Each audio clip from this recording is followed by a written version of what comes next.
All right, I am showing that it is 10 o'clock a.m.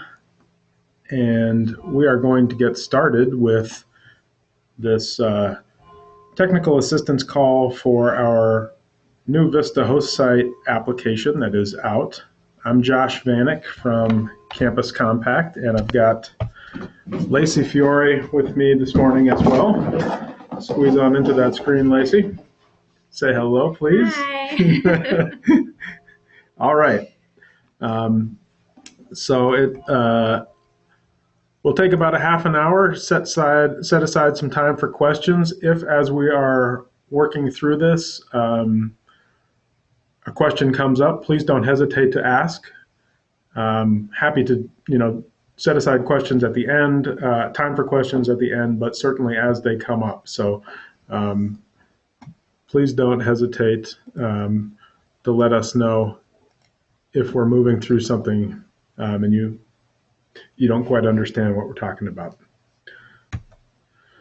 So, can everyone hear all right before we jump into this? I don't know if you've got audio enabled on your machines or not, or if you could use use Lauren. Can you hear okay?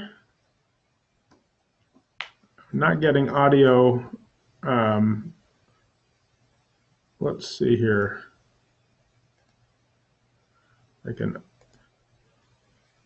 Sure if participants can talk on a webinar. Oh, here we go. We have a couple questions.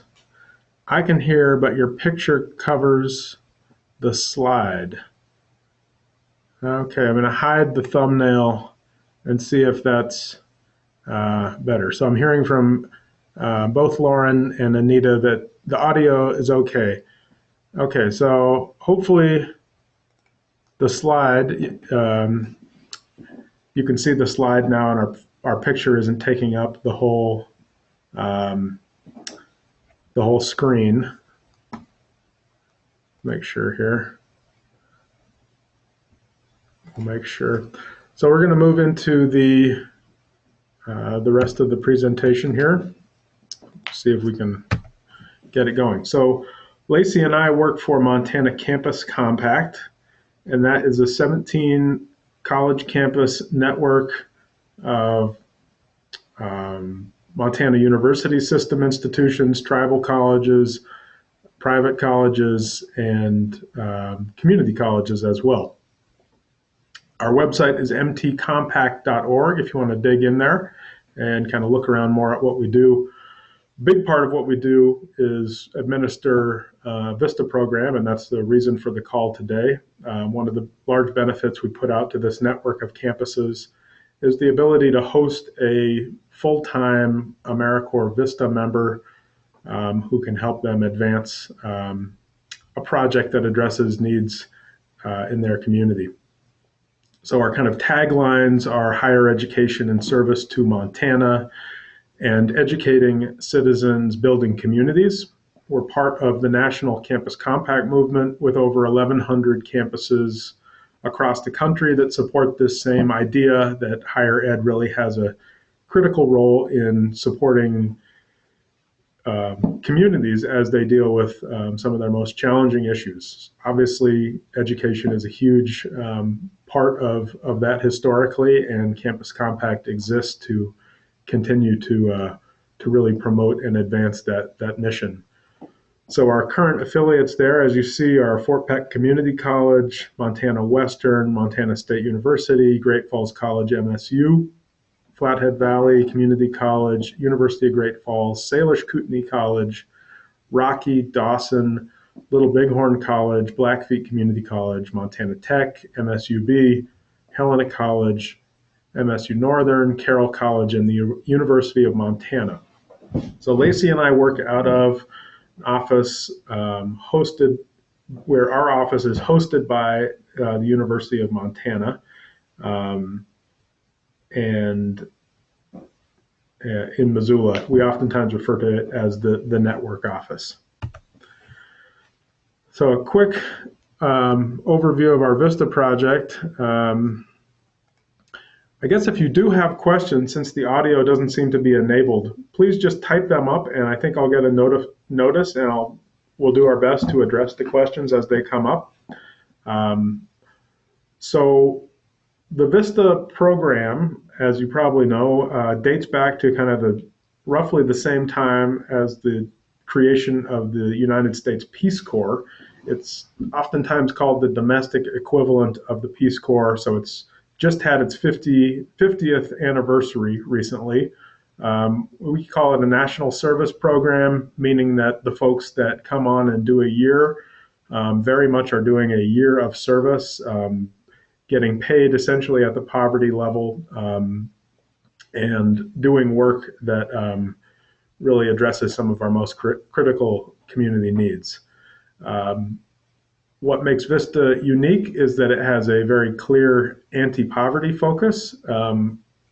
Obviously, there's a huge link between furthering one's education and moving out of poverty, so we believe firmly that that's a great fit. And the capacity building nature of the program, which says that once a VISTA, an individual's service is completed, we look for systems to be put into place, partnerships, new tools, and programs so that that work can continue, so that once the individual is gone, there is something that outlasts them and helps the organization, campus, or partnership really address an important need. Those are the kind of key pieces of it. So our VISTA project in particular, Campus Compacts, obviously uses kind of the platform of education and higher education in our case. We work with focus areas in education and veteran services, and this project has existed for 16 years. We've had funding from the federal government for 16 years and have a long history of helping to start service learning offices, helping to support community food banks, building community partnerships, college access and success programming, dozens of excellent projects across the state have been started by VISTAs who served from colleges and universities or in partnerships with higher ed and community partners. How this takes shape is that we place full-year, full-time individuals, full-time plus, I should say, in capacity building roles with colleges, university schools, nonprofits, et cetera. Lacey and I both, at very different times in our lives, served as VISTAs with the Montana Campus Compact, and so we have kind of firsthand knowledge of it. And as staff members are big believers in the kind of power of VISTA projects to help address some important needs. Any overview stuff you can think of that I'm missing? Or? I don't think so. I think you covered it. Okay. Feel free to hop in at any point. We didn't map out exactly who's going to say what. Okay. Let's see if we got any questions coming through chat.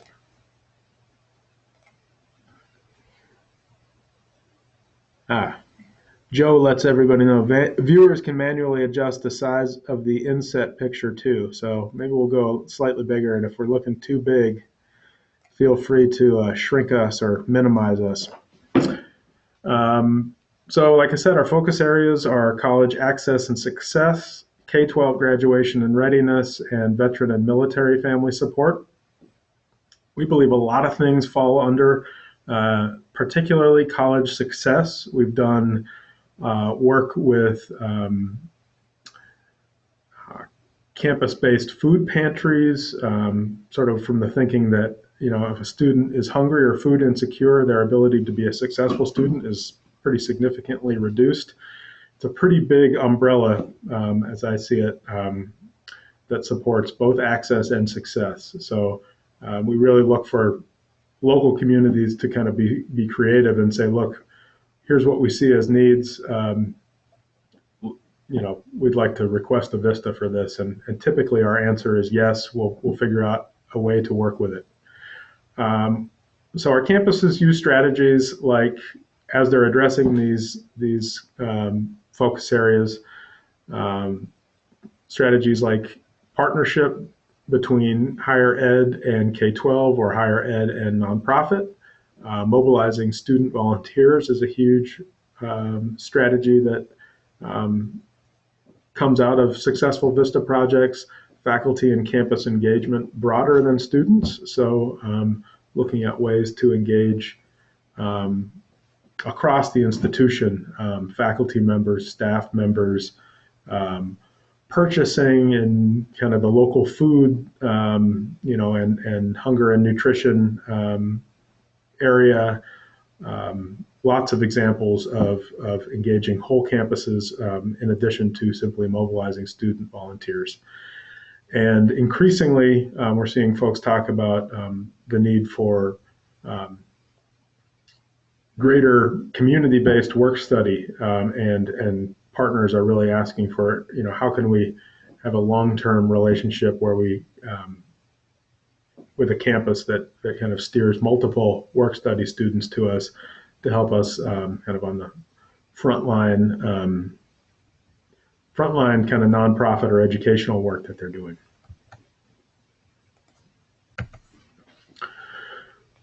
Some of the benefits to host sites. So the specific kind of tangible thing that that a campus or an organization or a school receives, kind of the grant takes shape in the form of an individual, a person who works for you for 1 year.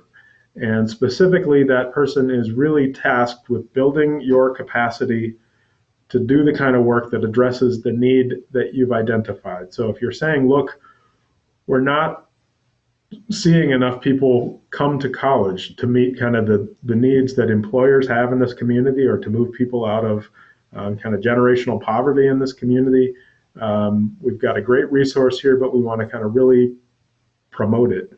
We've had some excellent VISTA projects recently in the Bitterroot Valley with Bitterroot College that have helped really up the profile of Bitterroot College and market and outreach the institution to some of the communities that could most use it, whether traditional aged or folks who are kind of mid-career and perhaps interested in increasing their skills and pay.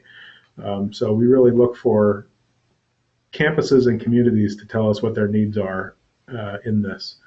Some of the specific things that VISTAs work at include community needs assessment and research, mobilizing stakeholders, so organizing meetings and interviewing people, systems development, things like how do we have a volunteer program in place that regularly generates the volunteers that we need for a particular initiative, strategic planning, marketing and outreach, as we kind of recently discussed.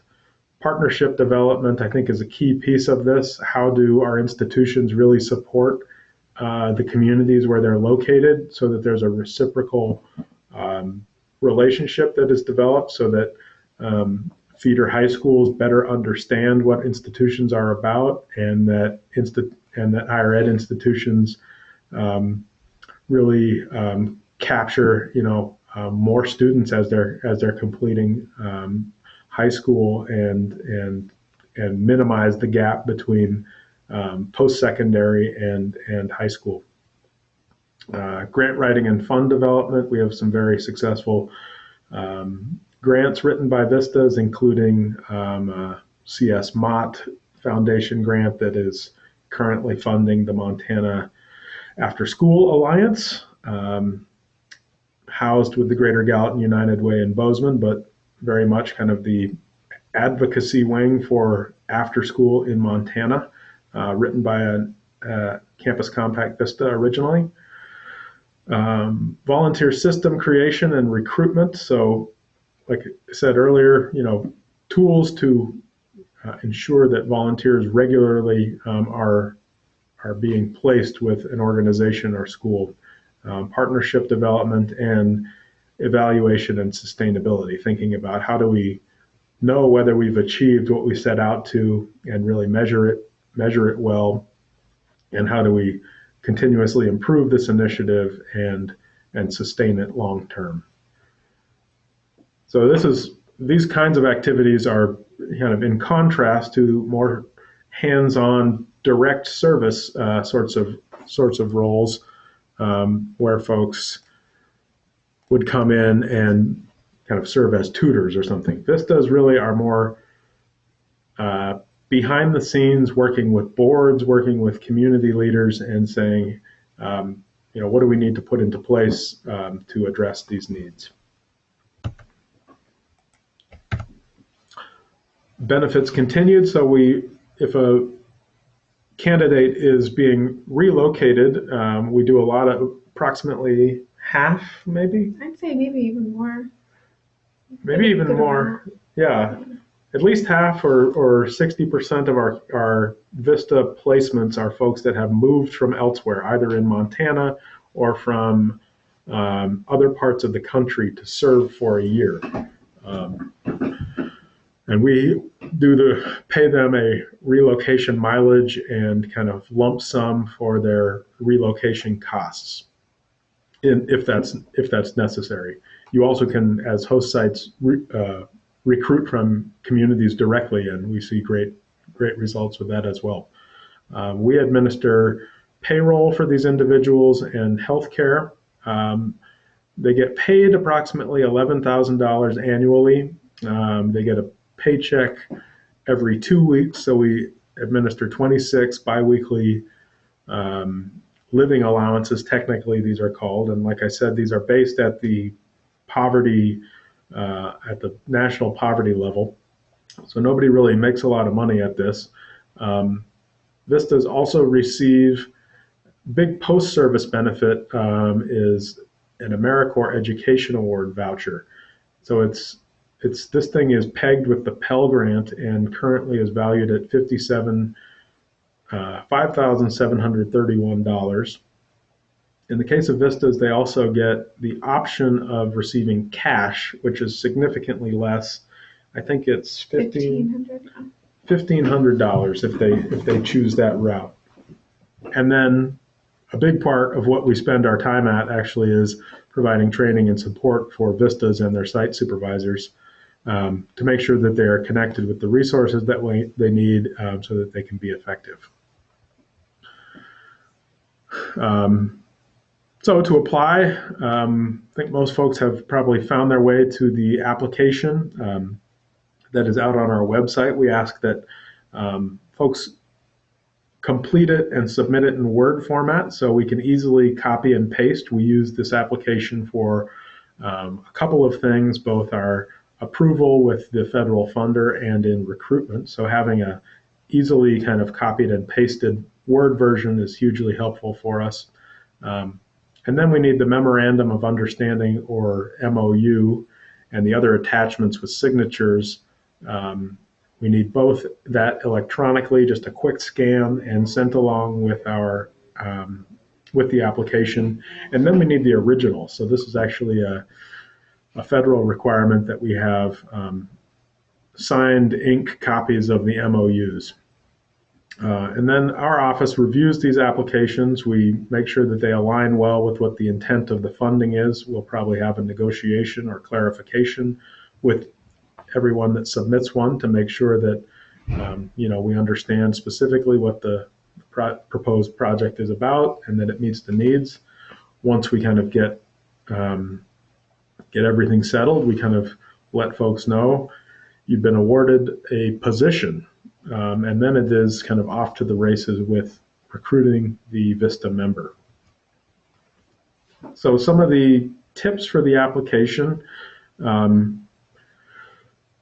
big pieces of this are a project description. So I think oftentimes in higher ed, we don't, and in education perhaps in general, there definitely is some stigma, and in communities in general associated with actively discussing poverty. A lot of people who perhaps qualify as in poverty, especially in Montana, don't think of themselves as poor. We're proud people, and we don't think that's necessarily a bad thing, but we do need to know that that proposals do specifically aimed to benefit the low-income community in some kind of fashion, whether it's through increased access to higher ed or putting in programs that support students' success in college. Obviously, I think the more you're from a first generation or low income background, the more is kind of stacked against you in terms of college completion. So removing some of those barriers makes a great VISTA project. Project assessment, we love to see some sort of data, even if it's from the institution itself, that says, look, we've been studying this for a while and we want to address this specific data point. We're struggling with success rates among this particular demographic and we want to increase by this, and here's kind of here's the proposal that we plan to put into place to do that. The VISTA assignment description is essentially the work plan for the year. And this really kind of lines out the primary objectives and activities for the project. And these should line back up with the original community need that you've identified, and as best as possible be of a capacity building nature. So things that kind of move you down the road to being able to do this work until the problem you've identified is really noticeably addressed. The performance measure component of it essentially is where you line up with, okay, here is what we're specifically looking to measure in terms of outcomes and outputs. And we ask folks to be realistic. We're not going to, if people are very much in the early stages of community needs assessment and kind of determining really clearly, every aspect of the project, totally acceptable to say, look, at this point, what we're going to be shooting for is a needs assessment document, some community meetings, and the beginning of a strategy to address this problem. We don't want folks rushing into, we're looking to, increase our enrollment by low-income students by 250 before we fully understand the need. Don't feel pressure in that way from us. And then the position description really is your chance to say, look, here's what we're looking for in terms of skill set, in terms of background, in terms of motivation. And then we will do our best as we recruit from this office to pair up qualified applicants with that meet the needs that you list. We'll do our best to link you up with folks that do represent those skills and strengths that you list in that position description. You want to say anything about recruitment or? No, I think you covered it pretty well. Okay. Yeah. So we ask applicants to select at least one outcome and one output. You really don't have to do more than that, but we do need one from you. So an example is G3 3.14, the number of organizations that have experienced an increase in requests for their programs and services because of capacity building services.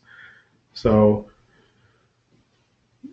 kind of knowing a baseline of, we've been asked to do this number of things, whether it's, perhaps FAFSA, preparation with the FAFSA deadline changing. I know there's a lot of anxiety around, gosh, do we really have the capacity to do this in the fall now? And so if you know a baseline of what an institution typically has done in FAFSA assistance and you want to say, look, we want to grow our capacity to work with families on completing the FAFSA, it's a great VISTA project, and I think would fit under that. And then outputs are things of the sort like the number of community volunteers that are recruited. So they're kind of the more immediate, easily countable items that get you toward an outcome, a bigger goal.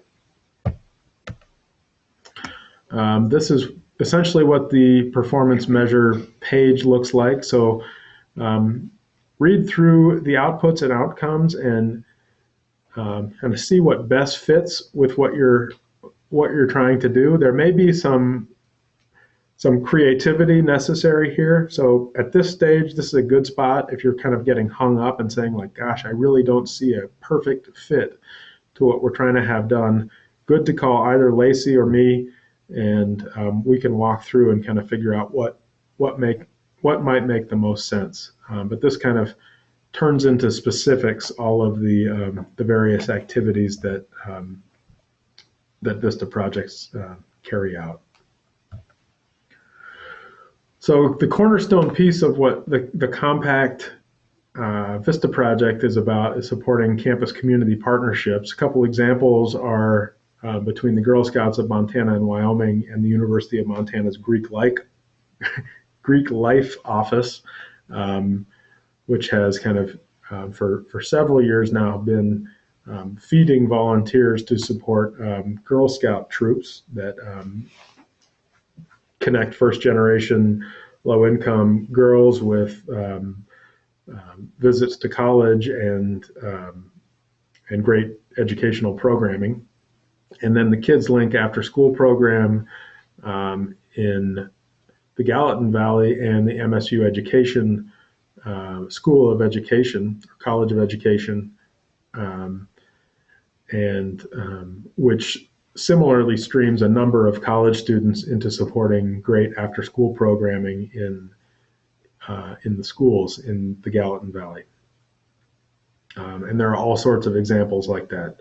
Those are, I think, good ones for sort of student volunteers, but really there are great opportunities for campuses to partner with community beyond that as well. So obviously developing volunteer opportunities for students is a big piece of this, helping to meet goals of both nonprofit organizations and the campus missions. Great way to get students involved and kind of put their learning into practice through service learning if possible, or even through extracurricular volunteerism and clubs. Helps to grow capacity of partner organizations, helps get students kind of thinking in terms of, okay, what are needs in this community and how can I make a difference as a volunteer? And ultimately, this is the kind of work that helps to address poverty problems in our communities. So some of the expectations of a VISTA host site. Host site is just the kind of jargon we use to refer to a grantee that has been assigned a VISTA member. So we really expect that host sites support recruitment of the VISTA and share the successes that they have with our office. Those are the big things. We do, as I said, recruitment from our office and send applicants that we feel like fit with the project needs to the host site. And we ask that within a couple days of receiving that application, there be some kind of communication made. If at all possible, we want that to happen on the day that it's received, just because this is a fairly competitive game. And when we do get an applicant that we feel is strong, the sooner we are setting them up for an interview and talking with them, the better likelihood we have of placing really strong applicants. Ultimately, as host sites, you get to make the final call on hiring, provided the folks have, meet our minimum expectations of a college degree, some volunteer experience, and a commitment to a full year of service. You really get to make the determination, is this somebody I could work with for a year and that's going to do good work for me? So we'll do some screening and support you in that, but really as applicants, we expect that you be bought in on that kind of core level. Paying host site participation fees. So for affiliate campuses to host Campus Compact VISTA for beginning July 2016, essentially fiscal year 2017 is when the project spans, July 16 to July 17. The cost for compact affiliate institutions, so any of those first campuses that we looked at, is $6,250 this go round. And for nonprofit, school-based,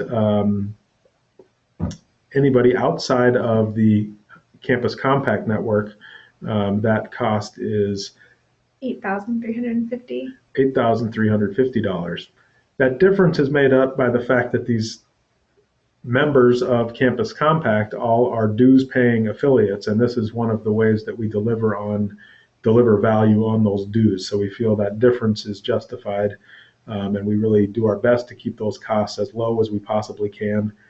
We also are expected to come up with a very significant amount of cash to run this project.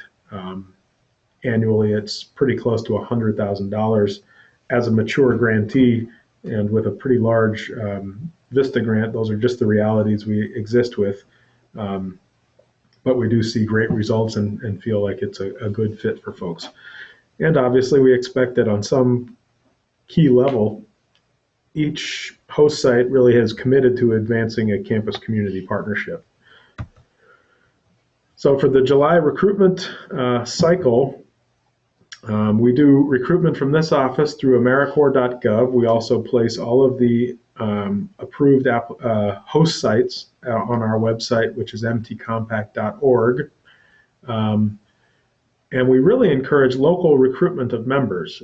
So you can look to recent graduates and folks in your community who perhaps are underemployed or are really kind of over talented for what they're currently working at, or perhaps who are approaching graduation and who have a real commitment and are kind of go-getters and really love your institution. If you're a higher ed applicant, or a long-term kind of volunteer if you're a nonprofit or school district applicant.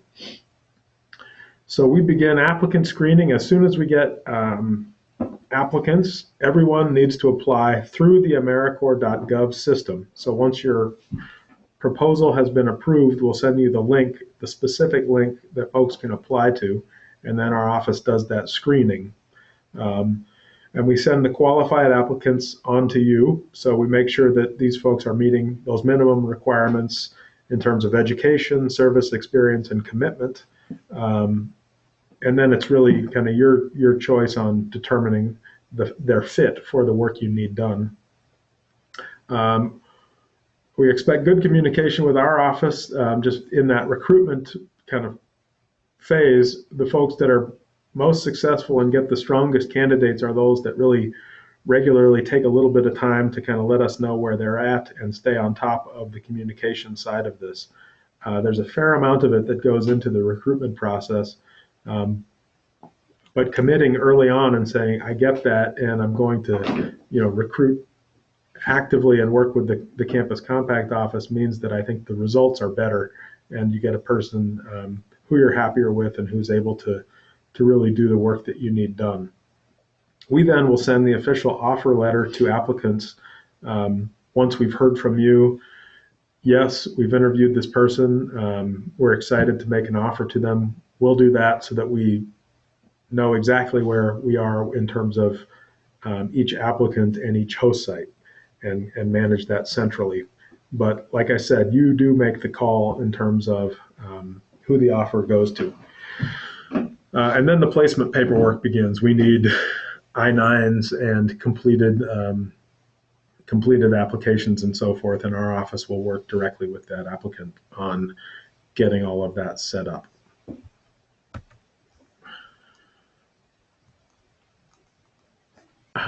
We will begin recruiting at the end of March. So from your standpoint, that informal recruitment, kind of putting the word out and really kind of targeting the fact that you have a VISTA placement available and saying, to folks in your community, especially recent grads from there, that this is a great opportunity for them that comes both with Some pay an education award, huge benefit in the form of an education award, and health insurance is pretty solid entry-level work, I think, especially for somebody who is interested in the nonprofit and education sector. We've had lots of volunteers, lots of VISTA alums go on and work for the organizations and campuses where they served. So it's a great foot in the door, and I think especially when applicants are from a place and really are invested in it, we can get great results from folks from right here in state. We probably, Lacey, in fact, will let you know once we've got all the project listings after all sites have been approved onto our website. Our main months for recruitment basically are April and May, so coming soon. So the sooner that we get an application and get it kind of clarified and approved, the sooner we can get into recruiting a Super VISTA for the work that you need done. The start date is, we are banking on mid-month in July. We don't have an official orientation date. These get decided at the federal level and kind of handed to us.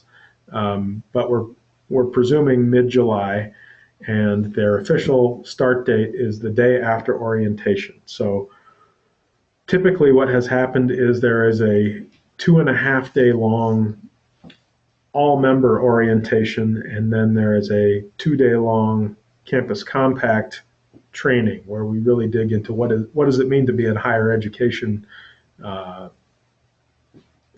campus that is doing this kind of work, and what is community partnership, and how do you kind of leverage the resources that higher education offers communities, and dig into that side of things. So all in all, it's about a week-long orientation and training process. They then return back to the site where you are. We do this centrally, typically in Helena, and then they'll be back on the Monday following that. So mid-July is currently what we're operating from, and once we have more specifics on that, certainly we'll share them. The reporting requirements that we have of VISTAs themselves is a monthly report, kind of checking in with their work plan and their progress on that. And then at the end of their service, we ask that you as site supervisors complete an impact report talking about, here are the results of this VISTA placement. And again, once we know the startup dates, we'll complete our annual calendar, and we're kind of waiting on those to get all of the dates for the year set. Our applications are due March 21st, so just in about 2 weeks from today. And as a note, if you're a school or a nonprofit applicant and not a Campus Compact affiliate institution, please do secure signatures and a partnership from a higher ed institution that is a part of Campus Compact. And that's a key part of what we're doing, and the way that we can kind of get resources out to community. Even if you're in a community, say Troy, Montana, where there directly isn't a higher ed institution, I think Flathead Valley Community College is very much committed to, getting this resource out, and we just want to make sure that they're connected in some way to the work that you're proposing. And then, as always, in this application process, feel free to call our office and speak directly with Lacey or me if you need contacts or contact information or names of folks from those local higher ed institutions, and we're happy to connect you. And that officially, I think, is the presentation. I think, unfortunately, with the webinar format that we've selected, we can't do audio questions, but we can do, what is it called? The notes, or the messaging, or the chat feature. Yeah. So if you have any questions, please feel free to type them in now, and I'll double check in with that. My email address is there, Vanek at MT Compact, and direct phone line, and Lacey's on the website as well. So truly feel free to speak with either of us. I'll check to see if there are questions that have come through the Q&A. Doesn't look like anything. We just had some about the audio side of this.